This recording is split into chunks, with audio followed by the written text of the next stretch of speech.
রাসূল সাল্লাল্লাহু আলাইহি ওয়াসাল্লাম বললেন, 3 শ্রেণীর মানুষের জন্য জান্নাতটাকে হারাম করে দিয়েছেন। তিনি কে? আল্লাহ।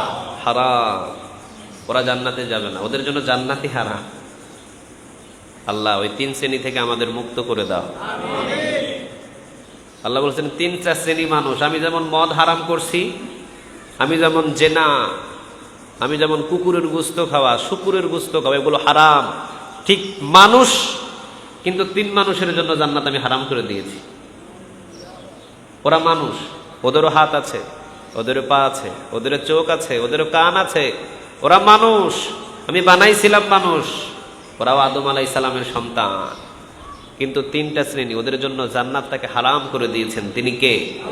আল্লাহ। নাম্বার 1, যারা মদ পান করে ওরা কখনো জান্নাতে যাইতে পারবে না। মদ্যপানকারী, গাঁজাখোর, ইয়াবাখোর, ফেন্সিডিলখোর, দেখবেন নাই সমাজে আছে। বিড়িটাকেও অনেক অনেক মুফাসসির বলেছেন এটাও হারাম, এটাও কি হারাম। গোল আছে, গোল চিনেন? গোল, গোল চিনেন? দাঁতের ভিতরে দেয়, মুখে দেয়, হারাম। 2 নাম্বার, পিতা মাতার সাথে যে সন্তানটা অবাধ্য হয় ওই সন্তানের জন্য জান্নাতটা হারাম, সে কখনোই জান্নাতে যেতে পারবে না। নামাজ পড়ে কপাল কালো করে ফেলেছে, বড় একটা মসজিদ বানাইছে, অসুবিধা নেই, হজ করছে 50 বার, কয়বার? 50 বার।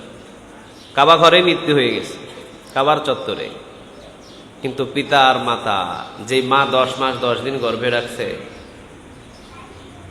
100 জন শহীদ হওয়ার কষ্ট মা ডেলিভারি করার সময় কষ্ট পেয়েছে।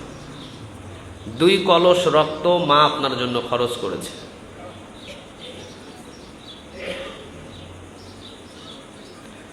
আপনার জন্য আপনার মায়ের চোখ নষ্ট হয়েছে, আপনার জন্য আপনার মায়ের মাজার শক্তি কমেছে, আপনার জন্য আপনার মায়ের হাড়ের প্রবলেম হয়েছে, আপনার জন্য আপনার মায়ের কানের প্রবলেম হয়েছে। মেডিকেল সায়েন্স বলছে একজন মা 3 থেকে 4 জন, 5 জন, 6 জন, 7 জন, 8 জন, 10 জন সন্তান জন্ম দিতে পারবে, কিন্তু ওই 10 জন সন্তান আস্তে আস্তে বড় হবে আর মায়ের দিন দিন আস্তে আস্তে সব পার্টস গুলো নষ্ট হয়ে যাবে। কার জন্য? আপনার জন্য, আমার জন্য। আমার মায়ের প্রতিটা পার্টস সে নিজে নষ্ট করেছে। আপনার জন্য, আমার জন্য মায়ের প্রতিটা অঙ্গগুলো নষ্ট করেছে। আর ওই মা এবং বাবার সমস্ত মায়ের অঙ্গগুলো নষ্ট হওয়ার ভিতরে দিয়ে আমার অঙ্গগুলো শক্তিশালী হয়েছে। এই জন্য রাসূল সাল্লাল্লাহু আলাইহি ওয়াসাল্লাম বলেছেন, খবরদার, পিতা এবং মাতার অবাধ্য কখনো হওয়া যাবে না। মা বলেছে, বাবা এই জিনিসটা নিয়ে আসিস, এনে দিবেন, বাবা ওই কাজটা করে দে, করে দিবেন। মায়ের খেদমত করবেন, বাবার খেদমত করবেন, সন্তুষ্ট হয়ে যাবেন। তিনি কে? আল্লাহ। এই জন্য রাসূল সাল্লাল্লাহু আলাইহি ওয়াসাল্লাম বলেছেন, রিদার রব্বি ফি রিদাল ওয়ালিদি ওয়া সাখাতুর রব্বি ফি সাখাতিল ওয়ালিদি। মা এবং বাবা অর্থাৎ পিতা যে সন্তুষ্ট সন্তানের উপরে, তার উপরে সন্তুষ্ট হয়ে যান। তিনি কে? আর যদি পিতা কারো উপরে অসন্তুষ্ট হয়ে যায়, তার উপরে অসন্তুষ্ট হয়ে যায়, তিনি কে? আল্লাহ। আর মা তো মা, আল জান্নাতু তাহতা আকদামিল উম্মাহাত। রাসূল বলেছেন মায়ের পায়ের নিচে সন্তানের জান্নাত। সুবহানাল্লাহ বললেন না? ওয়া ক্বাদা রাব্বুকা আল্লা তা'বুদু ইল্লা ইয়্যাহু ওয়া বিল ওয়ালিদাইনি ইহসানা। কার কথা বলেন? মা এবং বাবার ইহসান করো, খেদমত করো। একজনের ইবাদতের পরে ইবাদত টাকা। আমার গোলামি করার পর পিতামাতার কাছে ছুটে যাও, কিন্তু আল্লাহর গোলামি করার পর আমরা দোকানে ছুটে যাই, ঠিক না? আল্লাহ বলছেন মসজিদে আয় আমার গোলামি কর, মসজিদে আয় আমার ইবাদত কর, মসজিদে আয় আমার গোলামি কর, আমার ইবাদত কর। দিনের ভিতরে 5 বার গোলামি করার জন্য ডাক দেন। তিনি কে? ফজরে ডাক দেন, জোহরে ডাক দেন, মাগরিবে ডাক দেন, এশায় ডাক দেন, আসরে ডাক দেন। 5 বার কে ডাকে? আরো জোরে বলেন কে? আল্লাহ বলে 5 বার যেভাবে আমি ডাক দিই তোকে আমার গোলামি করার জন্য, ওয়া ক্বাদা রাব্বুকা, রবের গোলামি করার জন্য, রবের ইবাদত করার জন্য, ঠিক আমার গোলামি করার পর কার কথা বলছে? মা এবং বাবা। আল্লাহ বলছে আমার 5 বার গোলামি করবে, আমার 5 বার মা বাবার খবর নিবে, আমরা একবারও নিই না। ঠিক না ভাই? ঠিক। বিভিন্নভাবে আয়াতের তাফসির করা যায়, বিভিন্নভাবে আয়াতের তাফসির করা যায় জানেন।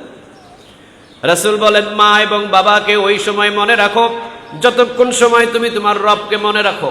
আমরা ঘুমাইতে গেলেও আমাদের রবের কথা বলে আমরা ঘুমাই। আল্লাহুম্মা বিসমিকা আমুতু, কার কথা বলে ঘুমাই?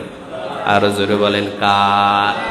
কিন্তু ঘুমাইতে গেলে প্রেমিক প্রেমিকার ছবি দেখে ঘুমায়, মা বাবার চিন্তা করে একজনা ঘুমায় না। ঠিক না? ঠিক নাই? এমন নাই?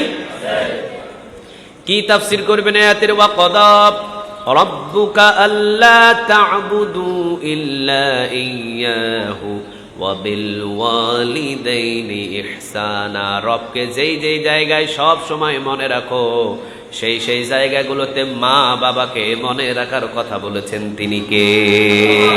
5 বার যদি মসজিদে এসে আল্লাহকে স্মরণ করেন, ঠিক আল্লাহকে স্মরণ করার পর 5 বার অন্তত আপনার মা বাবার খবর নিতে হবে। ঠিক না? ঠিক। একবারও নেয় না, তাকায়ও দেখে না। বহু আছে সমাজে এরকম লোক। তাহলে মা আর বাবার যদি অবাধ্য হন সন্তান, আপনি হাজী সাহেব, আপনি গাজী সাহেব হইতে পারেন, আপনি বড় দানবীর হতে পারেন, কিন্তু আপনার জন্য জান্নাত তারে হারাম করে দিয়েছেন তিনি কে? আল্লাহ। 3 নাম্বার দাইয়ুস। দাইয়ুস মানে বুঝেন? হ্যাঁ, দাইয়ুস মানে যার আন্ডারে ছেলে আছে, মেয়ে আছে, মা আছে, বাবা আছে, বিবি আছে। যেমন আমার আন্ডারে আমার মা, আমার বাবা, আমার সন্তান, আমার সন্তানী, আমার স্ত্রী, সবাই আমার আন্ডারে। আমার আন্ডারে না? আপনি একটা ঘরের মালিক না? ওই ঘরের মালিক যিনি, উনি যদি ওই ঘরের ভিতরে একটা পরামর্শ করে যে কোনো একটা ডিসিশন নেন, ওই ডিসিশনটা কি কার্যকর হবে না? কথা বলেন, হবে? কিন্তু পাপ করছে দেখার পরেও যে বাধা দেয় না, ওইটারে বলে দাইয়ুস। ওইটারে কি বলে? খাস মুমিন, খাস মুসলমান, তাকওয়াবান যারা আল্লাহওয়ালা, ওরা রমজান মাসে অটোমেটিক সুস্থ হয়ে যায়, রোগী পায়। কারণ বাংলাদেশ না, পৃথিবীতে তো শুধু রোজাদার আছে যে এমন না, নাস্তিক আছে না? আস্তিক আছে না? কত ধর্মীয় লোক আছে, সবাই কি রোজা পালন করে? না, শুধু আমরা মুসলমান, আমরা শুধু রোজা পালন করি, আর কোন ধর্মীয় মানুষগুলো রোজা পালন করে না। আমরা আল্লাহর হুকুম মতো রোজাটা পালন করি। মেডিকেল সায়েন্স ওরা বলছে যে রমজান মাসে সবচেয়ে কম রোগী যে আমাদের হসপিটালগুলোতে আসে সেটাই হলো যারা রোজাদার, যারা মুসলমান। এরা রমজান মাসে এদেরকে খুঁজে পাই না আমরা, অটোমেটিক তারা কেমন জানি রমজান মাসটাতে আসলে ওদেরকে খুঁজে পাওয়া যায় না। রমজান শেষ তখন আবার আসা শুরু করে। তো উনি বলছিল যে যদি রমজান মাস বাকি 11টি মাস থাকতো তাহলে আমাদের হসপিটালের কোনো প্রয়োজন ছিল না। হসপিটালের প্রয়োজন ছিল নাস্তিকদের, বেঈমানদের, ইহুদি, ওদের ছিল, কিন্তু মুসলমানদের জন্য আলাদাভাবে কোনো ধরনের কোনো হসপিটালের প্রয়োজন ছিল না। সুবহানাল্লাহ। এই রমজান মাসে সুস্থতা আমাদের দান করেন তিনি কে? আল্লাহ। অনেকে কয় হুজুর গ্যাস্ট্রিক, এজন্য রোজা থাকতে পারি না। কি কয়? গ্যাস্ট্রিক। রমজান মাস আসলে, অন্যান্য মাসে তো 1-2টা গ্যাস্ট্রিকের ওষুধ খাইতে হয়, রমজান মাস আসলে খাওয়াই লাগে না। বুঝছেন? অনেক আছে, আমার নিজের প্র্যাকটিক্যালি আমি নিজে বলছি, অন্যান্য মাস আসলে একটু গ্যাস্ট্রিকের ওষুধ খাইতে হয় মাঝে মাঝে। তো রমজান মাস আসলে টাইম টু টাইম চলাফেরা, টাইম টু টাইম ওঠা বসা, খাওয়া দাওয়া, আমার একটা গ্যাস্ট্রিকের ওষুধ খাওয়া লাগে না। আর অনেকে কয় হুজুর গ্যাস্ট্রিকের জন্য রোজায় থাকি না। তুই যদি গ্যাস্ট্রিকের জন্য রোজা ভঙ্গ করিস তোর আজীবন গ্যাস্ট্রিক থাকবে। বুঝাইতে পারছি? তোর আজীবন গ্যাস্ট্রিক থাকবে। আর গ্যাস তো জমে পেটে, তোর গ্যাস কলবে জমে যাবে। কলবে এমন জায়গায় গ্যাস জমবে, ওই জায়গায় গ্যাস জমে তুই জাহান্নামে নিক্ষেপ হবেই। গ্যাস্ট্রিকের ওসিলায় একটা রোজা ভঙ্গ করা যাবে না। আমি শুধু একটাই বোঝাবো, একটা রোজাকে ক্রয় করার মতো পৃথিবীর সম্পদ দিয়ে সম্ভব না।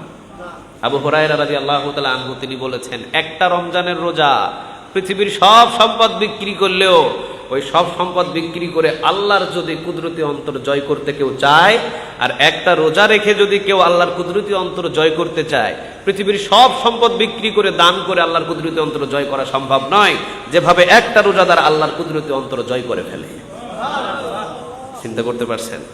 দেখেন পৃথিবীর সমস্ত ধনী ধনী যারা মানুষ আছে, সব ধনী ধনী মানুষগুলো একটা পর্যায়ে বসে বসে দান সাদাকা অমুক তমুক অভাব নাই। এমপি বলেন, মন্ত্রী বলেন, প্রেসিডেন্ট বলেন, সবাই জায়গায় জায়গায় জায়নামাজ বিছায় বিছায় আল্লাহরে ডাকতেছে, আল্লাহ আল্লাহ আল্লাহরে ডাকতেছে সব সময়।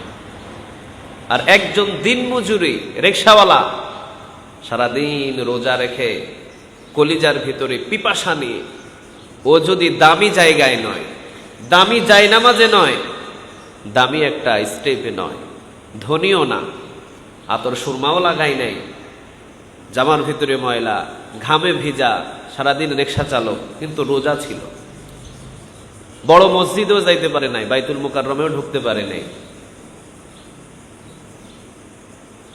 ও যদি কোনো একটা ছোট্ট একটা টিনের ঘরের ভিতরেও যদি রোজা রেখে যদি আল্লাহকে ডাক দেয়, আল্লাহ বলে ৭০,০৭২ ডাকে আমি সাড়া দেব।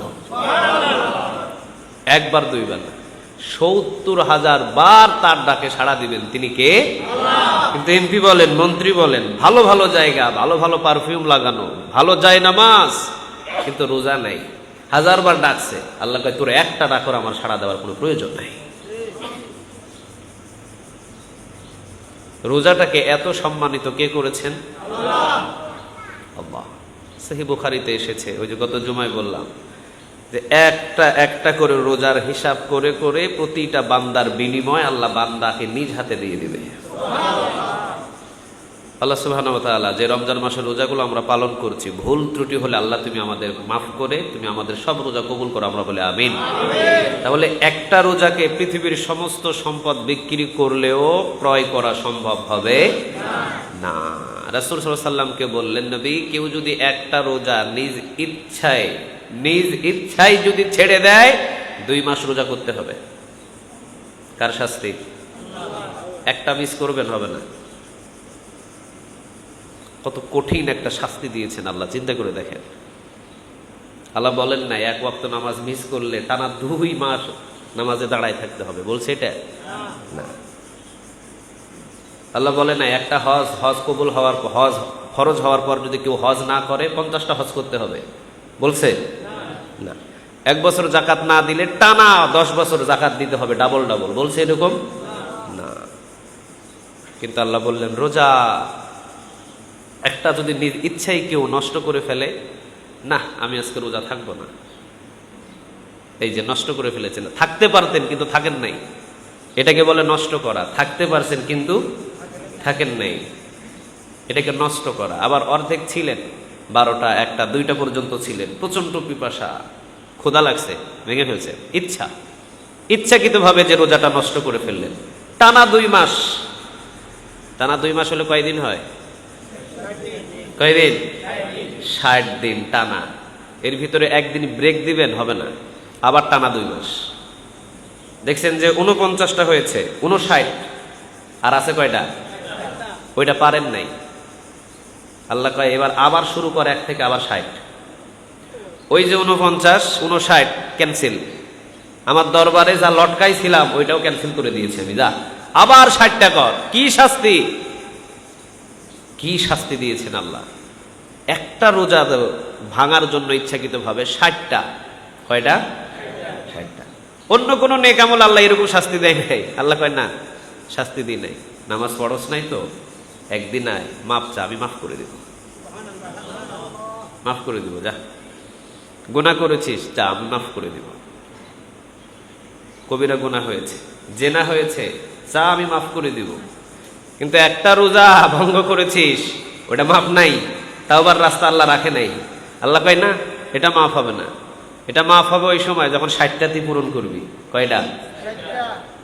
বুঝতেছেন কথা?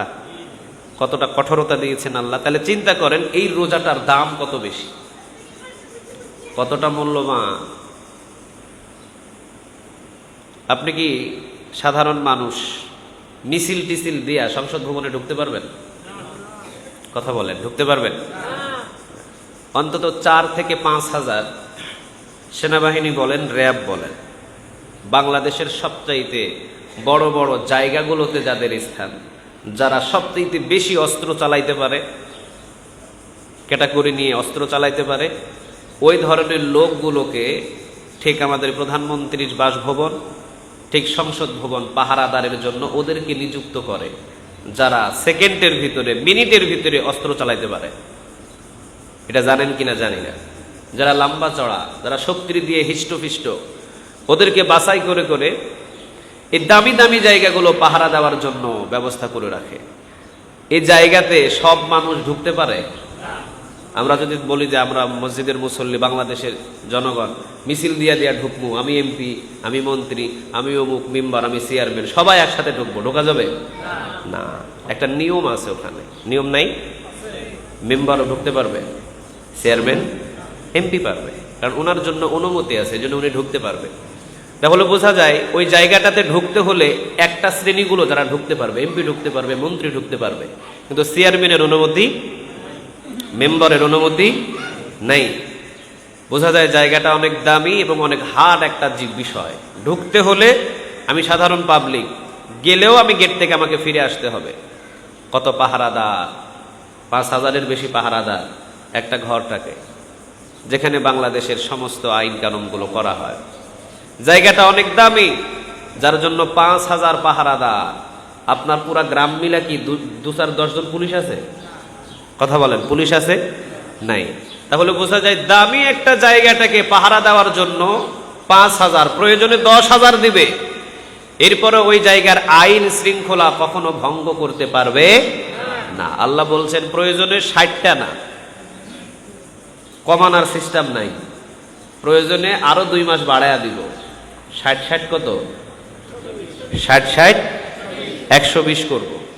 ১২০ টানা তোকে ৪ মাস রোজা থাকতে হবে। এরপরেও তোকে চান্স দেওয়া হবে না ছোট ভাবে যে তুই মাপ চাইবি আর তোকে মাফ করে দেওয়া হবে ইচ্ছাকৃত ভাবে ভাঙলে, না, কোনো চান্স নাই। প্রয়োজনে বাড়াবো ৩ মাস, প্রয়োজনে আরো ২ মাস বাড়াবো, প্রয়োজনে ৬০ দুগুণ ১২০ করব। কারণ তোকে বুঝতে হবে একটা রোজার মূল্য সারা পৃথিবীর সমস্ত সম্পদ বিক্রি করলে ক্রয় করা সম্ভব নয়। জ্ঞানী মানুষগুলো বুঝে যাবে। জ্ঞানী মানুষের জন্য 2 মাস টানা রোজা, হায় হায় আল্লাহ এত বড় শাস্তি দিয়েছে আমাকে, নামাজের জন্য এত বড় শাস্তি দেয় নাই, আমাকে কোরবানের জন্য এত বড় শাস্তি দেয় নাই, হজের জন্য এত বড় শাস্তি দেয় নাই। আর রোজা একটা যদি ইচ্ছাকৃতভাবে ভঙ্গ করে টানা 2 মাস, একটা মিস করব, বেক করব, আবার ওখান থেকে শুরু করতে হবে আমাকে, হায় হায় কি সর্বনাশ। তাহলে দামি যে সম্পদটা, ওই সম্পদটাকে পাহারা দেওয়ার জন্য আমরা যখন ৫,০০০ থেকে ১০,০০০ পুলিশ মোতায়েন করি, আল্লাহ বলছেন তোর দামি রোজাটাকে শাস্তি দেওয়ার জন্য যদি একটা ইচ্ছাকৃতভাবে ভঙ্গ করিস, ৬০টা নয় ৬০ দুগুণ ১২০টা দিতে আমি প্রস্তুত। এরপরও তোকে কখনো কোনো সময় ওইটাকে মিস্টেক করার অনুমতি দেওয়া যাবে। আমি বলবো না যে তুই একটা করস নাই, যা মাফ করে দিলাম, যা, না। রোজাটা বড় দামি, বড় সম্পদ এটা আমাদের। কারণ রোজা করতে কোনো ধরনের 4 পয়সা লাগে না, লাগে? হজ করতে লাগে না? কথা বলেন, লাগে না? আল্লাহ বলছে রোজা করতে তোর 4 পয়সা লাগে না, কিন্তু রোজা করলে আর রাইহান নামক দরজা দিয়ে জান্নাতে ঢুকে যাওয়া যায়। তাহলে একটি রোজা যদি কেউ ইচ্ছাকৃতভাবে ভেঙে ফেলেন, কয়টা, কয় মাস ব্রেক দেওয়া যাবে? একটা মিস করবেন, করা যাবে? অসুস্থ হয়ে গেছে, জ্বর হয়ে গেছে, আল্লাহ বলে নাই জ্বর হয়েছে তোকে সুযোগ দিছি, না, জ্বর হয়েছে তো কি হয়েছে, আবার শুরু কর 60টা। 59 দিন জ্বর হয়েছে, একটা পারস নাই, আবার 60টা শুরু কর। তাহলে কোনো ছাড়াছাড়ি জায়গায় নাই। তাহলে ইচ্ছাকৃতভাবে আমরা কেউ কখনো কোনো সময় একটা রোজা ভঙ্গ করব। আর যদি করে থাকেন তো 60টার জন্য প্রস্তুতি না নেবেন। কয়টা করছেন? মাফ হবে না, করেন 60টা। রাসূল বললেন সে যদি না করতে পারে, মাজুর, কিরকম, 80-90 বছর বয়স, ওর রোজা করার আর কোনো সুযোগই নাই এখন, তাহলে 60টা ফিতরা দিয়ে দিতে হবে। কয়টা? 60টা ফিদিয়া আদায় করে দিতে হবে, অথবা 60 জন মিসকিনকে দুবেলা করে খাওয়াতে হবে। 60টা ফিতরা যতটুকু হিসাব হয় এতটুকু করে দিতে হবে, আপনার জন্য না। আপনি সুস্থ মানুষ, ইচ্ছা করে করেন নাই, আপনি 60 জন কেন, 60,000 ফিতরা দিলেও লাভ নাই, কোনো লাভ নাই। কার জন্য? যে 80-90 বছর বয়স, রোজা রাখার কোনো আর সুযোগই নাই, মেশিন পুরাটাই খারাপ, নাই এমন লোক? কথা বলেন, নাই? আছে। ওদের জন্য। তাহলে আমি এখানে বোঝাইতে চাইলাম, একটা রোজা ইচ্ছাকৃতভাবে যদি আমরা ভঙ্গ করে ফেলি, সেই হাদিসের বর্ণনা কয়টা করতে হবে? সবাই বলেন কয়টা? 60টা। কতটা কঠোরতা দিয়েছেন! একটা মিস্টেক করবেন, হবে না। একটা মিস্টেক করলে আবার পুনরায় 60টা করতে হবে। কি যে শাস্তি দিয়েছেন আল্লাহ এখানে! কাজে আজ থেকে আমরা হার্ড হয়ে গেলাম। ইচ্ছাকৃতভাবে একটা রোজাও আমরা কেউ ভঙ্গ করব না। আল্লাহ তুমি আমাদের সবাইকে রমজান মাসের এই পুরা রোজাটা সম্পূর্ণভাবে আদায় করার তৌফিক দান করো, আমরা বলে আমিন। 3 শ্রেণী রাসূল সাল্লাল্লাহু আলাইহি সাল্লাম বললেন, 3 শ্রেণীর মানুষের জন্য জান্নাতটাকে হারাম করে দিয়েছেন। তিনি কে? আল্লাহ। হারাম, ওরা জান্নাতে যাবে না, ওদের জন্য জান্নাতই হারাম। আল্লাহ ওই 3 শ্রেণী থেকে আমাদের মুক্ত করে দাও, আমিন। আল্লাহ বলছেন 3টা শ্রেণী মানুষ। আমি যেমন মদ হারাম করছি, আমি যেমন জেনা, আমি যেমন কুকুরের গোশত খাওয়া, শুকুরের গোশত খাওয়া, এগুলো হারাম। ঠিক মানুষ, কিন্তু 3 মানুষের জন্য জান্নাত আমি হারাম করে দিয়েছি। ওরা মানুষ, ওদেরও হাত আছে, ওদেরও পা আছে, ওদেরও চোখ আছে, ওদেরও কান আছে। ওরা মানুষ, আমি বানাইছিলাম মানুষ। ওরাও আদম আলাইহিস সালামের সন্তান, কিন্তু 3টা শ্রেণী, ওদের জন্য জান্নাতটাকে হারাম করে দিয়েছেন। তিনি কে? আল্লাহ। নাম্বার 1, যারা মদ পান করে, ওরা কখনো জান্নাতে যাইতে পারবে না। মদ্যপানকারী, গাঁজাখোর, ইয়াবাখোর, ফেন্সিডিলখোর, দেখবেন নাই সমাজে? আছে। বিড়িটাকেও অনেক অনেক মুফাসসির বলেছেন এটাও হারাম। এটাও কি হারাম। গোল আছে, গোল চিনেন? গোল, গোল চিনেন? দাঁতের ভিতরে দেয়, মুখে দেয়, হারাম। সিগারেট, বিড়ি মুফাসসিরেরা বলে এটা হারাম, এটা মাকরু না। কেন মাকরু হয়? এটা তো অভ্যাসে পরিণত করে ফেলছে সে। ভাত দুবেলা না খাইলেও ভালো, কিন্তু বিড়ি খাই। বিড়ি না হলে তার সারাদিন কাটে না। শেখ আহমদুল্লাহ হুজুরকে একজন প্রশ্ন করছে, হুজুর ইফতারের পরে কি বিড়ি খাওয়া যাবে? চিন্তা করছেন? মানে ও আছে শুধু বিড়ির চিন্তা নেই, আল্লাহ ভালো জানে ও কি ইফতারি বিড়ি দিয়ে করে নাকি কে জানে। আমরা যেমন বেগুনি আলু সব দিয়ে করি। শেখ আহমদুল্লাহকে প্রশ্ন করছে, হুজুর ইফতারের পরেই কি বিড়ি খাওয়া যাবে? মানে ওর চিন্তা ওইটা। তাহলে কতটা নিশাখোর হয়ে গেছে সে। ও চিন্তা করতেছে ইফতারের পরে খাওয়া যাবে কিনা, আপনি এটা জায়েজ করে দেন, না হলে কঠিন মুসিবতে পড়ে যাবে হুজুর। এজন্য আগে জেনে নিতেছে কতটা নিশাখোর। যেই জিনিসের প্রতি টানা নিশা হয়ে যায় ওইটাই হারাম। ওইটাই কি হারাম। সিগারেট, বিড়ি এইটাও হালাল না, এইটাও হারাম। মুফাসসির হাজার হাজার বলতেছে এটা হারাম, কিন্তু কিছু কিছু জন হালাল কয় না, কয় মাকরু। মানে নিজের অভ্যাস আছে, এই জন্য কয় মাকরু। নিজের অভ্যাস আছে মানে ওই যে তামাক, তামাক আছে না, তামাক দিয়ে কি খালি বিড়ি হয়? জর্দা হয়। কি হয়? বাংলাদেশে বহু হুজুর আছে জর্দাখোর, জর্দা ছাড়া পান খায় না, জর্দা খাইতেই হবে। ওয়াজ করতেছে কিন্তু জর্দা চাবাইতেছে। নাই? কথা বলেন নাই? ওরা কয় মাকরু, খাইতে পারবেন। নিজের গায়ের উপরে আসলে তখন কয় খাইতে পারবেন। বুঝাইতে পারছি? হুজুরের তো বহু রাস্তা খোলা থাকে, বুঝেন না? হুজুর পশ্চিম দিকে পিশাব করছেন কেন? কয় না না, পশ্চিম দিকে না, একটু ঘোরাই লইছিলাম। আমি ঘোরাইছি, তুই কি দেখছস? আসলে কিন্তু পশ্চিম দিকে করছে, কিন্তু জায়গা মতো ফতোয়া দিয়ে একটু টানটুন করে বাইর হতে পারে হুজুরেরা। এই জন্য রাসূল বলছেন 3 শ্রেণীর জন্য জান্নাতটাকে হারাম করেছেন। তিনি কে? আল্লাহ। 1 নাম্বার কি পানকারী? কি পানকারী? মদ্যপানকারী। আরেক বর্ণনায় তিরমিজিতে রাসূল সাল্লাল্লাহু আলাইহি ওয়াসাল্লাম বলেছেন, যে মদ খায় সে যেমন অপরাধ, তার জন্য যেরকম জান্নাত হারাম। যে বিক্রি করে সেও তেমন অপরাধ, তার জন্য জান্নাত হারাম। যে মদ আনা নেওয়া করে তার জন্য জান্নাত হারাম। যে মদের কোম্পানিতে চাকরি করে ওর জন্য হারাম। এখন বিড়ি সিগারেট বিক্রি করা লোক না এখানে? দোকানে পানের সাথে বিড়ি, পানের সাথে সিগারেট। কে কইছে আপনার এই সিগারেট বিক্রি করতে হবে? কে বলেছে আপনাকে হারাম জিনিসটা বিক্রি করতে হবে?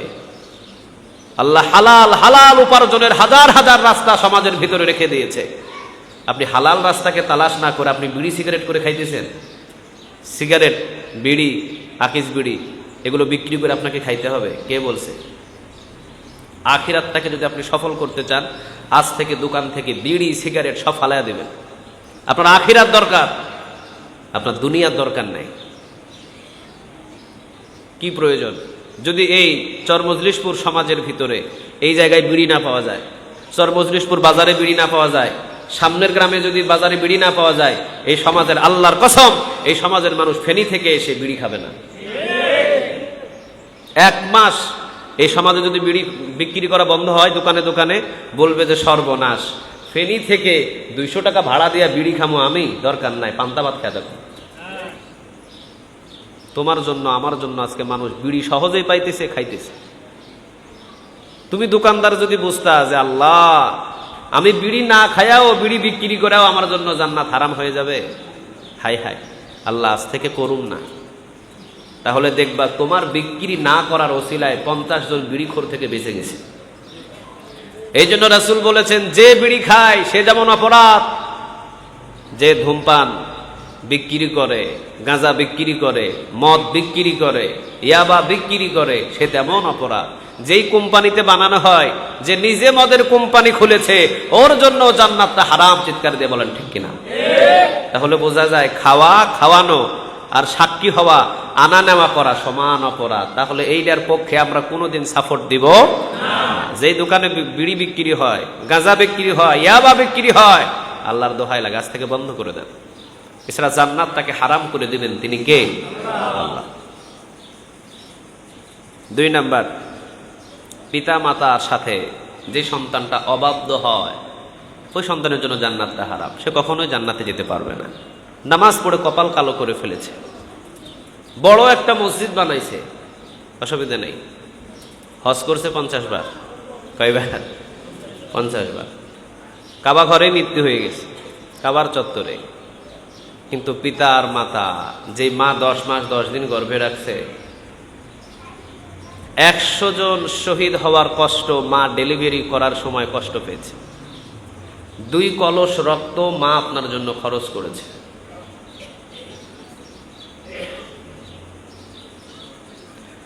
আপনার জন্য আপনার মায়ের চোখ নষ্ট হয়েছে, আপনার জন্য আপনার মায়ের মাজার শক্তি কমেছে, আপনার জন্য আপনার মায়ের হাড়ের প্রবলেম হয়েছে, আপনার জন্য আপনার মায়ের কানের প্রবলেম হয়েছে। মেডিকেল সায়েন্স বলছে একজন মা 3 থেকে 4 জন, 5 জন, 6 জন, 7 জন, 8 জন, 10 জন সন্তান জন্ম দিতে পারবে, কিন্তু ওই 10 জন সন্তান আস্তে আস্তে বড় হবে, আর মায়ের দিন দিন আস্তে আস্তে সব পার্টস গুলো নষ্ট হয়ে যাবে। কার জন্য? আপনার জন্য, আমার জন্য। আমার মায়ের প্রতিটা পার্টস সে নিজে নষ্ট করেছে। আপনার জন্য, আমার জন্য মায়ের প্রতিটা অঙ্গগুলো নষ্ট করেছে। আর ওই মা এবং বাবার সমস্ত মায়ের অঙ্গগুলো নষ্ট হওয়ার ভিতরে দিয়ে আমার অঙ্গগুলো শক্তিশালী হয়েছে। এই জন্য রাসূল সাল্লাল্লাহু আলাইহি ওয়াসাল্লাম বলেছেন, খবরদার, পিতা এবং মাতার অবাধ্য কখনো হওয়া যাবে না। মা বলেছে, বাবা এই জিনিসটা নিয়ে আসিস, এনে দিবেন, বাবা ওই কাজটা করে দে, করে দিবেন। মায়ের খেদমত করবেন, বাবার খেদমত করবেন, সন্তুষ্ট হয়ে যাবেন। তিনি কে? আল্লাহ। এই জন্য রাসূল সাল্লাল্লাহু আলাইহি ওয়াসাল্লাম বলেছেন, রিদার রব্বি ফি রিদাল ওয়ালিদি ওয়া সাখাতুর রব্বি ফি সাখাতিল ওয়ালিদি। মা এবং বাবা অর্থাৎ পিতা যে সন্তুষ্ট সন্তানের উপরে, তার উপরে সন্তুষ্ট হয়ে যান, তিনি কে? আর যদি পিতা কারো উপরে অসন্তুষ্ট হয়ে যায়, তার উপরে অসন্তুষ্ট হয়ে যায়, তিনি কে? আল্লাহ। আর মা তো মা, আল জান্নাতু তাকুতা আকদামিল উম্মাহাত। রাসূল বলেছেন মায়ের পায়ের নিচে সন্তানের জান্নাত। সুবহানাল্লাহ বললেন না? ওয়া ক্বাদা রাব্বুকা আল্লা তা'বুদু ইল্লা ইয়্যাহু ওয়া বিল ওয়ালিদাইনি ইহসানা। কার কথা বলেন? মা এবং বাবার ইহসান করো, খেদমত করো। একজনের ইবাদতের পরে ইবাদত টাকা, আমার গোলামি করার পর পিতামাতার কাছে ছুটে যাও, কিন্তু আল্লাহর গোলামি করার পর আমরা দোকানে ছুটে যাই, ঠিক না? আল্লাহ বলছেন মসজিদে আয় আমার গোলামি কর, মসজিদে আয় আমার ইবাদত কর, মসজিদে আয় আমার গোলামি কর, আমার ইবাদত কর। দিনের ভিতরে 5 বার গোলামি করার জন্য ডাক দেন, তিনি কে? ফজরে ডাক দেন, জোহরে ডাক দেন, মাগরিবে ডাক দেন, এশায় ডাক দেন, আসরে ডাক দেন, 5 বার কে ডাকে? আরো জোরে বলেন কে? আল্লাহ বলে 5 বার যেভাবে আমি ডাক দিই তোকে আমার গোলামি করার জন্য, ওয়াকাদা রাব্বুকা, রবের গোলামি করার জন্য, রবের ইবাদত করার জন্য, ঠিক আমার গোলামি করার পর কার কথা বলছে? মা এবং বাবা। আল্লাহ বলছে আমার 5 বার গোলামি করবে, আমার 5 বার মা বাবার খবর নিবে, আমরা একবারও নিই না। ঠিক না ভাই? ঠিক। বিভিন্ন ভাবে আয়াতের তাফসীর করা যায়, বিভিন্ন ভাবে আয়াতের তাফসীর করা যায় জানেন। রাসূল বলেন মা এবং বাবাকে ওই সময় মনে রাখো যতক্ষণ সময় তুমি তোমার রবকে মনে রাখো। আমরা ঘুমাইতে গেলেও আমাদের রবের কথা বলে আমরা ঘুমাই, আল্লাহুম্মা বিসমিকা আমুতু। কার কথা বলে ঘুমাই? আরো জোরে বলেন কার? কিন্তু ঘুমাইতে গেলে প্রেমিক প্রেমিকার ছবি দেখে ঘুমায়, মা বাবার চিন্তা করে একজনা ঘুমায় না। ঠিক না ভাই? ঠিক নাই? এমন নাই? কি তাফসীর করবেন আয়াতের? ওয়াকাদা রাব্বুকা আল্লা তা'বুদু ইল্লা ইয়্যাহু ওয়া বিল ওয়ালিদাইনি ইহসানা। রবকে যেই যেই জায়গায় সব সময় মনে রাখো, সেই সেই জায়গাগুলোতে মা বাবাকে মনে রাখার কথা বলেছেন তিনি কে? 5 বার যদি মসজিদে এসে আল্লাহকে স্মরণ করেন, ঠিক আল্লাহকে স্মরণ করার পর 5 বার অন্তত আপনার মা বাবার খবর নিতে হবে। ঠিক না ভাই? ঠিক। একবারও নেয় না, তাকায়ও দেখে না। বহু আছে সমাজে এরকম লোক। তাহলে মা আর বাবার যদি অবাধ্য হন সন্তান, আপনি হাজী সাহেব, আপনি গাজী সাহেব হইতে পারেন, আপনি বড় দানবীর হতে পারেন, কিন্তু আপনার জন্য জান্নাত তারে হারাম করে দিয়েছেন তিনি কে? আল্লাহ। 3 নাম্বার দাইয়ুস। দাইয়ুস মানে বুঝেন? হ্যাঁ, দাইয়ুস মানে যার আন্ডারে ছেলে আছে, মেয়ে আছে, মা আছে, বাবা আছে, বিবি আছে। যেমন আমার আন্ডারে আমার মা, আমার বাবা, আমার সন্তান, আমার সন্তানী, আমার স্ত্রী, সবাই আমার আন্ডারে। আমার আন্ডারে না? আপনি একটা ঘরের মালিক না? ওই ঘরের মালিক যিনি, উনি যদি ওই ঘরের ভিতরে একটা পরামর্শ করে যে কোনো একটা ডিসিশন নেন, ওই ডিসিশনটা কি কার্যকর হবে না? কথা বলেন, হবে? কিন্তু পাপ করছে দেখার পরেও যে বাধা দেয় না, ওইটারে বলে দাইয়ুস। ওইটারে কি বলে? ছেলে পাপ করছে, আমি দেখার পরেও আমি হাততালি দিতেছি, দাইয়ুস। আমার মেয়ে বোরকা ছাড়াই সমাজের ভিতরে চলাচল করে, আমারে দেখে বড় ভালো লাগে, আমি দাইয়ুস। আমার স্ত্রী বোরকা নাই, আমার স্ত্রী খোলা মেলা ভাবে বাজারে যায়, দোকানদারের সাথে উঠা বসা করে, কথাবার্তা বলে, কেউ যদি আমারে কয় এটা অসুবিধা নাই, আমি দাইয়ুস। ঠিক না ভাই? ঠিক। রাসূল বললেন এই ধরনের দাইয়ুসের জন্য জান্নাত তারে হারাম করে দিয়েছেন তিনি কে? তাহলে আপনার সমাজটাকে আপনাকেই কন্ট্রোল করতে হবে, পাড়াপড়শি কন্ট্রোল করবে? আপনার মেয়ে আর একটা ছেলের সাথে লাইন মারতেছে, আপনি দেখতেছেন কলেজে যে আমার মেয়ে আর ছেলে বিয়ের আগে লাইন মারতেছে, আমি বলতেছি অসুবিধা নাই, এভাবে যদি ভাগ্যা যায় তাহলে তো আমি বাচ্চা গেলাম। ঠিক না? আমি দাইয়ুস, আমি দাইয়ুসের কাতারে পড়ে গেছি। আমার বিবি আরেক বেড়ার লাগে কথা কয়, আরেক বেড়ারে ফোন দেয়, আরেক বেড়ার লাগে কথা কয় আইফোন আনায়। কি আনায়? আইফোন। মাসে মাসে বিকাশে টাকা আনায়। বিদেশি বেটা তো হাতির মতো মোটা, বউ পায় না, আরেকজন আর বউর সাথে লাইন মারতেছে, এখন যা চাই তাই দেয়। এখন আমি পাশে থেকে কই, কিরে আইফোন কই থেকে আইলো? কয় আফ্রিকা থেকে। কয় আফ্রিকা কে আছে? কয় কেউ নাই, একজন ফ্রেন্ড আছে। কে আছে? কয় তোর আইফোনটা আমারে দে। ও ব্যবহার করতেছে। কয়েকদিন পর আরেকটা আইফোন আসছে, ও ব্যবহার করতেছে, বিকাশে টাকা, আলমারি কিনে, অমুক কিনে, তমুক কিনে। তুই এত টাকা পাস কই? ওই যে ফ্রেন্ড আছে, বন্ধু। আপনি দেখার পরে কইতেছেন অসুবিধা কি, লাভ তো হইতেছে আমার। আমি তো 14 গোষ্ঠীর সম্পদ বিক্রি করে আইফোন কিনতে পারতাম না, বড় সিলাই পাইছি আর কি। নাই এমন লোক? কথা বলেন নাই? দাইয়ুস, দাইয়ুস। আমার একটা জেনারেল এক বন্ধু ছিল, বুঝছেন? আমি এক মসজিদে জুমা পড়াতাম তখন। জেনারেল এক বন্ধু, অনেক টাকার মালিক ছিল। সে পাইপ ফিটের কাজ করতো, পাইপ ফিটারের কাজ করতো, এসির কাজ করতো, এরপরে আপনার ফ্রিজের কাজ করতো। যদিও জেনারেল ছিল, সে অনেক টাকা ইনকাম করতো।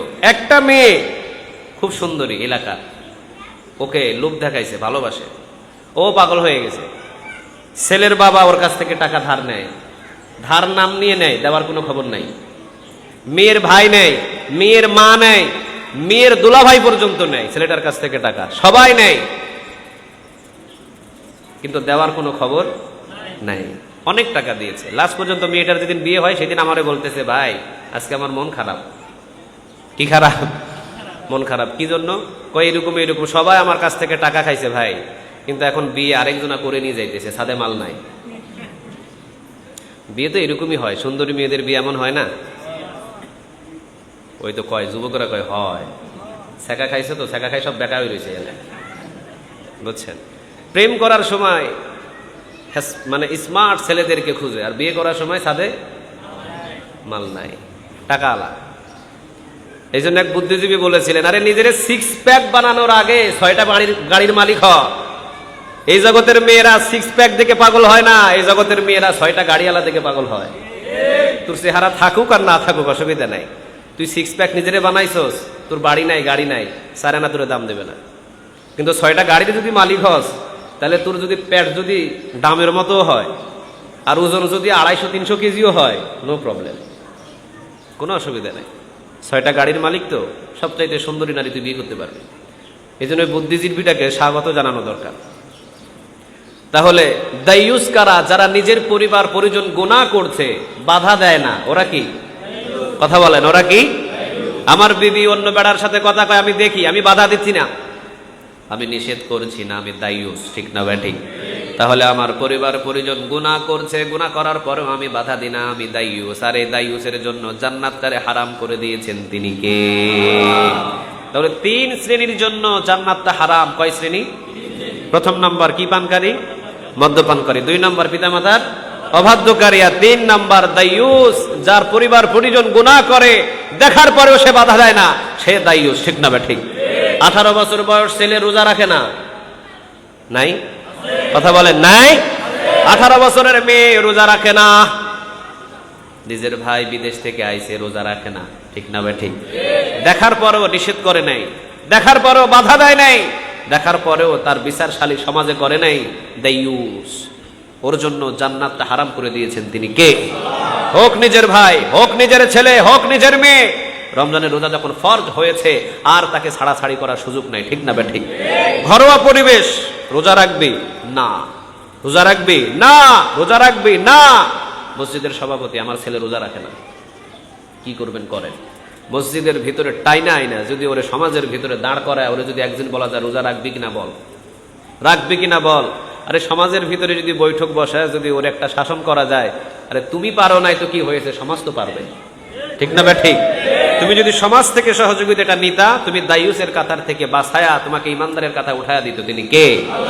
কিন্তু ছেলে রোজা রাখে না, কারো কাছে প্রকাশও করে না, নিজেও কন্ট্রোল করতে পারছে না, আবার কারো কাছে প্রকাশ করে না। আরে বাপের উপরে তো বাপ আছে, জান না আপনি, আপনি বাপ হয়ে পারেন না, তাতে কি হয়েছে? বাপের উপরে বাপ আছে। আসেন মসজিদের সভাপতির কাছে, আসেন মসজিদের সেক্রেটারির কাছে, আমার ছেলে রোজা রাখে না, ওরে ধরেন আর ওরে জিগান, কোনো অসুবিধা হবে? কোনো অসুবিধা হবে? অন্তত আমি দাইয়ুস থেকে বেঁচে যেতে পারবো, ঠিক না ঠিক? তাহলে আমি বাঁচার জন্য আমার পরিবার নেক আমল করাতে যা করা দরকার আমরা তাই করবো ইনশাআল্লাহ। আবার রাসূল সাল্লাল্লাহু আলাইহি ওয়াসাল্লাম বললেন 3 শ্রেণী ধ্বংস হোক। কয় শ্রেণী বলেন? জিবরিল আলাইহিস সালাম, জিবরিল আলাইহিস সালাম তিনি আল্লাহ রাব্বুল আলামিনের ঠিক হুকুম অনুযায়ী তিনি বললেন ওই ব্যক্তিটা ধ্বংস হয়ে যাক যে রমজান মাস পাওয়ার পরে নিজের সমস্ত গুনাহগুলোকে মোচন করতে পারলো না।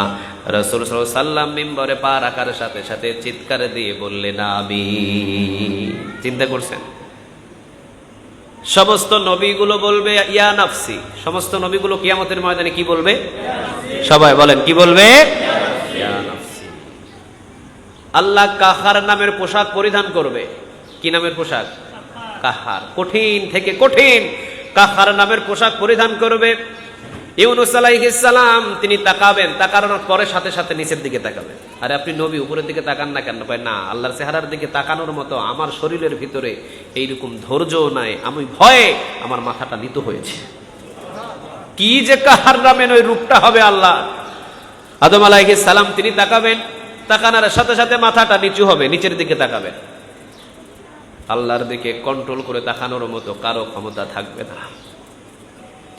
কাহার নামের যখনই পোশাক পরিধান করবেন সাথে সাথে সব নবীর মাথাটা নত হয়ে যাবে।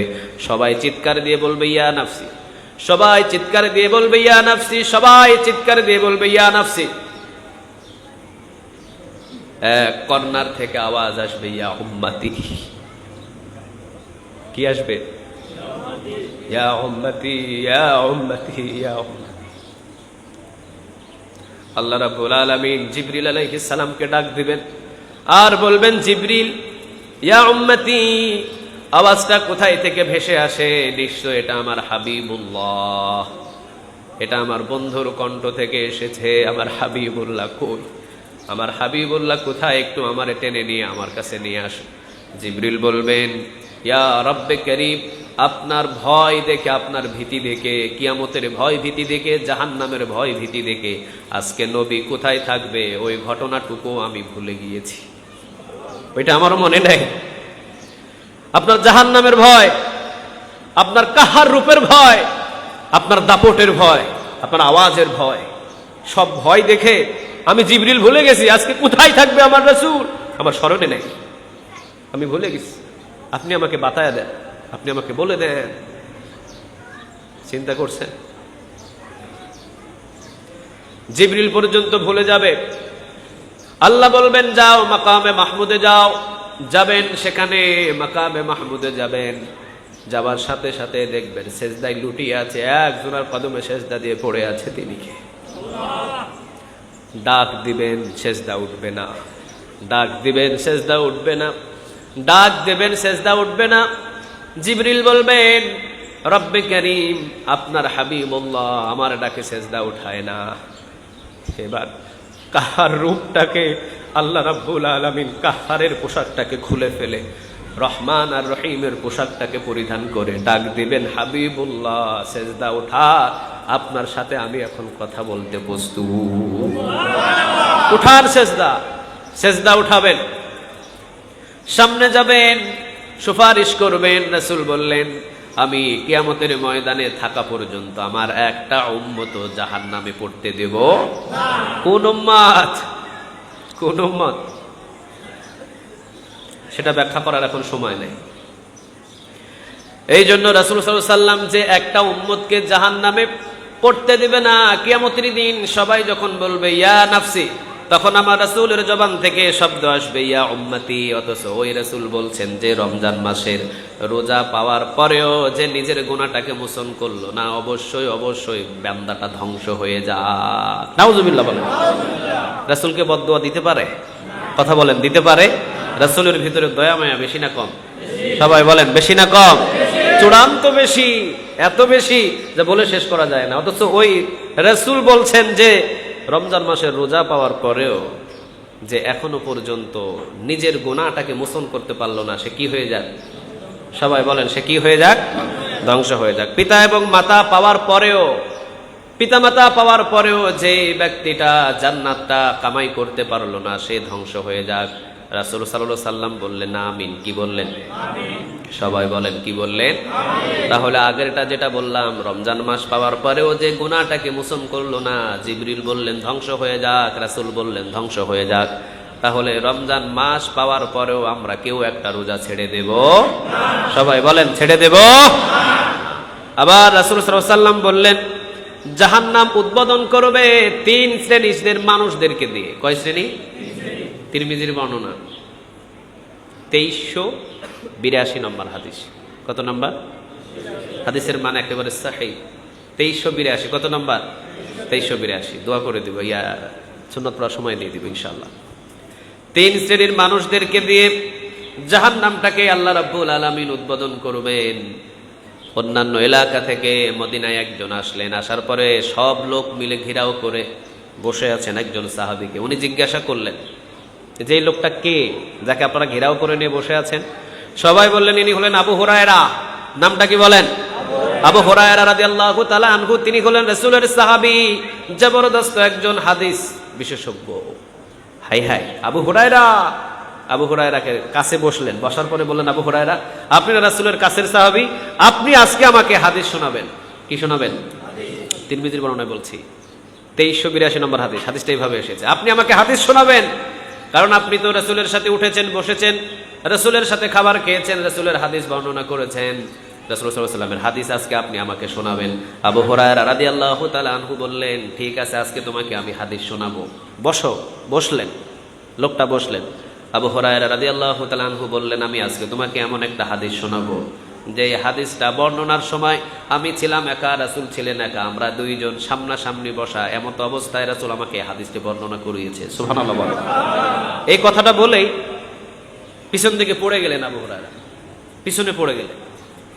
সবাই ধরাধরি করে সবাই উঠালেন, জ্ঞান নাই, নিঃশ্বাস আছে কিন্তু জবানে কথা নাই, চোখটা বন্ধ। কিছুক্ষণ পর আবার চোখ খুললেন। এরপরে আবু হুরায়রারে জিজ্ঞাসা করলেন, আবু হুরায়রা, অল্প একটু কথা বলতে আপনি এভাবে থমকে গেলেন কেন? এবার আবু হুরায়রা আবার স্টার্ট। রাসূল সাল্লাল্লাহু আলাইহি ওয়াসাল্লাম আমাকে এমন ভাবে হাদিসটি বর্ণনা করেছে, আমি ছাড়া আর কেউ ছিল না। এমন একটা হাদিস তোমাদের সামনে আমি বর্ণনা করে শোনাবো। ইন দ্য মিন টাইম আবার কাত হয়ে পড়ে গেল। হাদিস বর্ণনা করবেন, ইন দ্য মিন টাইম কি বর্ণনা করবেন হাদিসটি? উনি বর্ণনা করার আগে পড়ে গেছে কাত হয়ে। কিছুক্ষণ পর আবার উঠালেন, আবার উঠলেন, আবার চোখের পানি মুছলেন। এরপরে তৃতীয়বার আবার বললেন, হ্যাঁ, হাদিসটি আমি তোমাদের সামনে বর্ণনা করব। হাদিসটি তোমাদের সামনে আমি বর্ণনা করব। হাদিসটি বর্ণনা করার আগে এবার উপর হয়ে পড়ে গেছে, সামনের দিকে। এখন পিছনে না, এখন কোন দিকে? সামনের দিকে। মৃত মানে মারাই গেছে মনে হয়। এমন ভাবে অজ্ঞান হলেন, কোনো জ্ঞান নাই, হুঁশ নাই, কোনো কিছু নাই। একটা হাদিস শুধু বর্ণনা করতে গিয়ে 3 বার অজ্ঞান হয়েছেন আবু হুরায়রা রাদিয়াল্লাহু তাআলা আনহু। এমন কোন রিপোর্ট আর একটা কোন সাহাবীর আমলে নাই, ঠিক না? বা ঠিক? হাদিস বর্ণনা করতে গিয়ে অজ্ঞান হয়ে গেছে 3 বার, আছে এমন কোন রিপোর্ট নাই। তাহলে বুঝতে হবে হাদিসের মানটা কি কঠিন নাকি সহজ? কথা বলেন, কঠিন নাকি সহজ? কঠিন, কঠিন থেকে কঠিন। রাসূল সাল্লাল্লাহু আলাইহি সাল্লাম আবু হুরায়রা রাদিয়াল্লাহু তাআলা আনহু 3 বারের বেলা মাথায় পানি দিয়ে, চোখের মুখে পানি দিয়ে পরে বসালেন। এবার ডুকরে ডুকরে আবু হুরায়রা কান্না শুরু করলেন। আবু হুরায়রা রাদিয়াল্লাহু তাআলা আনহু কান্না শুরু করে আবু হুরায়রা রাদিয়াল্লাহু তাআলা আনহু বললেন, 3 শ্রেণীর মানুষদেরকে দিয়ে জাহান্নামটারে উদ্বোধন করবেন তিনি কে? কাঁদছেন তিনি, কাঁদছেন। 3 শ্রেণীর মানুষদেরকে দিয়ে আল্লাহ জান্নাত জাহান্নামটা উদ্বোধন করবে। কোনো ব্যবসায়িকদেরকে দিয়ে না,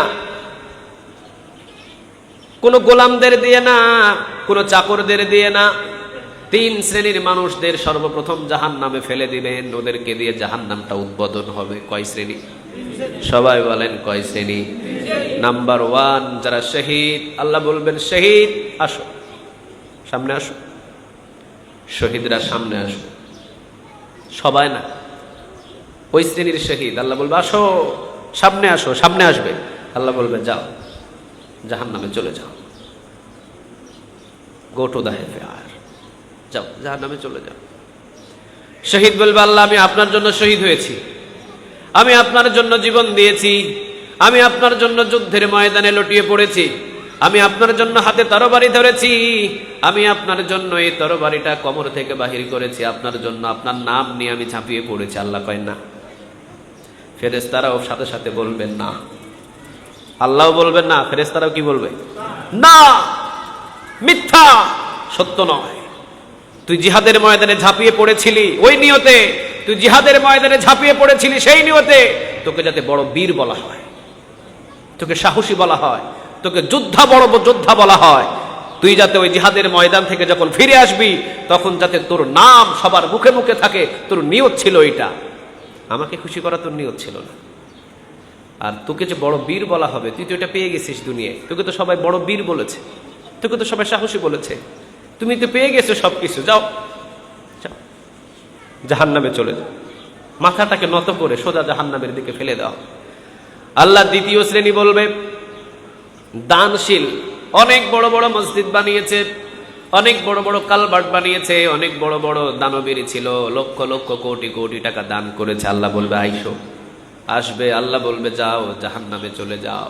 বলবে, আল্লাহ আমি মসজিদ বানিয়েছি, আমি মাদ্রাসা বানিয়েছি, আমি কত দান করেছি, দানের কোনো শেষ না। আল্লাহ বলবে, কই, আমারও তো খুশি করার জন্য তুমি দান করো নাই, আমারও তো খুশি করার উদ্দেশ্য তোমার ছিল না। তোমার উদ্দেশ্য ছিল তুমি একটা মসজিদ বানালে, এলাকার সব মানুষ তোমাকে স্যালুট দিবে, তোমাকে সালাম দেবে, তোমাকে সবাই বলবে ওই যে লোক আসতেছে ও অনেক বড় দানবীর, ওরে চেয়ারটা খালি করে দাও। তুমি তো দুনিয়ায় বড় হওয়ার জন্য দান করেছো, ওটা তো পেয়ে গেছো তুমি দুনিয়া, আমার কাছে ও যা পাওয়ার তুমি দুনিয়ায় পেয়ে গেছো, আমার কাছে নাই, কোনো কিছু নাই তোমার, যাও জাহান্নামে চলে যাও। চলে যাবে, সোজা জাহান্নামে পড়ে যাবে। 3 শ্রেণীর মানুষ। 3 নম্বরে যাকে ডাকবেন, আলেমদেরকে ডাক দেবেন। আলেমদেরকে ডাক দেওয়ার পর বলবে যাও জাহান্নামে চলে। সে বলবে আল্লাহ আমি আপনার জন্য নামাজ পড়িয়েছি, আমি আপনার জন্য দাঈল আল্লাহ ছিলাম, আমি আপনার জন্য ময়দানে ময়দানে ঘুরে ঘুরে দাওয়াতের কাজ করেছি, আমি আপনার জন্যই তো সব কিছু করেছি, আর আমাকে কেন আপনি জাহান্নামে ফেলাবেন? কয় না, তোমার মুখে ছিল এটা, তোমার অন্তরে ছিল তুমি বড় একটা সেলিব্রিটি হবে, তোমার মুখে ছিল তুমি বড় একটা এমন স্টাইলের একজন আলেম হবে, তোমাকে দেখে সবাই পাগল হয়ে যাবে, সবাই তোমাকে দেখে বাহা বাহা দিবে, সবাই তোমাকে দেখে বলবে সর্বনাশ, এত বড় আলেম আমাদের সমাজে, এত বড় আলেম আমাদের দেশে, তোমার তো এই নিয়ত ছিল। কই, তুমি তো আমাকে খুশি করার জন্য কোনো কিছু করো নাই, তোমার দুনিয়াতে একটাই উদ্দেশ্য ছিল তুমি ভাইরাল হওয়া। কি হওয়া? কথা বলেন, কি হওয়া? ভাইরালের রোগ তোমার ভিতরে ছিল, কিন্তু তুমি আমি আল্লাহর কাছে ভাইরাল হওয়ার রোগ একদিনও তুমি আদায় করো নাই, বলো নাই। তোমার উদ্দেশ্য দুনিয়া, দুনিয়া আর দুনিয়া। তুমি তো পেয়ে গেছো দুনিয়ায়, ওইটাই যা পাওয়ার ওটা দুনিয়ায় তুমি পেয়ে গেছো, অসুবিধা নাই, যাও জাহান্নামে চলে যাও। 3 শ্রেণীকে সর্বপ্রথম জাহান্নামের ভিতরে ঠেলে দিবেন তিনি কে? প্রথম নাম্বার কে? কে? শহীদ। দ্বিতীয় নাম্বার দানবীর, আর তৃতীয় নাম্বার আলেম। আল্লাহ 3টা থেকে তুমি আমাদের হেফাজত করো। আরেকবার জোরে বলেন আমিন। তারেক জামিলের নাম শুনছেন? পাকিস্তানে তারেক জামিল রাহিমাহুল্লাহ, উনি এখনো পর্যন্ত যত জায়গায়, যত ইসলামিক কনফারেন্সে গিয়েছে, নিজের পকেটের টাকা খরচ করে সেখানে গিয়েছে। আমরা পারি না, কিন্তু এটা আমাদের দ্বারাই সম্ভব হয়। উনি যত জায়গায় ইসলামিক কনফারেন্সে উনাকে দাওয়াত দেওয়া হয়েছে, উনি তত জায়গায় নিজের পকেটের টাকা খরচ করে সেখানে দাওয়াত দিয়ে সোজা চলে এসেছে। উনাকে একটা কনফারেন্সে বলা হয়েছিল, হুজুর আপনি আজকের এই কনফারেন্সে যা চাইবেন তাই আপনাকে দেওয়া হবে, আপনি চান। উনি বলেছিল আরে তোমাদের মতো মানুষদের কাছে চাইলে তো আমি রবের কাছে চাওয়াটা ভুলে যাব, আমি তো তোমাদের কাছে চাইতে চাই না, আমি তো চাই তার কাছে। তোমরাই যদি বিনিময়টা দিয়ে দাও তাহলে বিনিময়টা তো তিনি আমাকে আর দেবেন না। তোমাদের বিনিময় দুনিয়া, ওনার বিনিময় চিরস্থায়ী আখিরাতে। কয়জন আছে এরকম বিনয় আলেম? নাই, আমরাও নাই। জানি না, হয়তো আমাদেরকে দিয়ে জাহান্নাম উদ্বোধন করে ফেলবে কিনা। এই জন্য মৌলানা তারেক জামিল রাহিমাহুল্লাহ কথাগুলো শুনলে অনেক সময় কলিজাটা শীতল হয়, দেখবেন, শুনবেন, আমলের কথাগুলো শুনবেন। তো উনি বিনিময়ে কোনো মানুষের কাছ থেকে হাত পেতে চেয়ে নিতেন না। কার কাছ থেকে চেয়ে নিতেন? সবাই বলেন, কার কাছ থেকে? ওনার কি বাড়ির অভাব আছে? গাড়ির অভাব আছে? উনি যে গাড়িতে চলে, অনেক মন্ত্রী এমপিও তো চড়তে পারে না, কে ব্যবস্থা করে দিয়েছে? উনি আল্লাহর কাছ থেকে চেয়েছেন। আল্লাহ সুবহানাহু ওয়া তাআলা আমাদের সবাইকে নেক আমল করার তৌফিক দান করুক, আমিন। লম্বা সময় নিলাম, কষ্ট হয়েছে আপনাদের? কষ্ট হয়েছে? আল্লাহ আমাদের সবাইকে কবুল করুন। হ্যাঁ, ও ভাত খেতেন না? ও মা হাসানি বাজার টাজার করানো লাগতো না, শূন্য ধরিয়ালাম। ওকে,